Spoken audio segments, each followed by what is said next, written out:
একটা রিলেশনশিপের শুরুতে দেখবেন মিনিটে মিনিটে কল, মিনিটে মিনিটে SMS, কেমন আছো, কোথায় আছো, কি করছো, খাবার খেয়েছো কিনা। আপনি যখন বলবেন না খাবার খাইনি, তখন সে বলবে দেরিতে খাবার খেলে শরীর অসুস্থ করবে। এমনই এত কেয়ারিং করবে ভাই, আপনার কাছে মনে হবে আপনার লাইফে এমন কেয়ারিং আর কেউ করেনি। আবার সেই রিলেশনশিপটা যখন পুরনো হতে যাবে, কয়েক মাস কয়েক বছর কেটে যাবে, তখন দেখবেন সেই কেয়ারিংটা আর আগের জায়গায় নেই।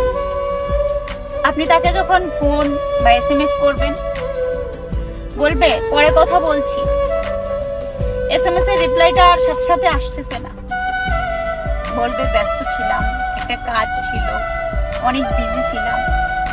আপনার কাছে তার ব্যস্ততার মুহূর্তটাই তুলে ধরবে, আগের মতো সেই কেয়ারিং এর জায়গাটা আর থাকবে না আপনার কাছে। যে রিলেশনশিপে আস্তে আস্তে কেয়ারিং কমতে থাকে, ভালোবাসার টান কমতে থাকে, আসলে সেটা ভালোবাসা না, সেটা আপনার জন্য সঠিক ভালোবাসা ছিল না, সঠিক ভালোবাসা না।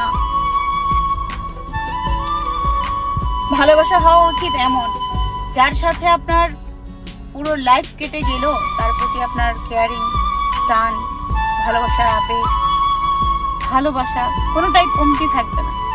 সেটাই হচ্ছে উপযুক্ত ভালোবাসা, সঠিক ভালোবাসা।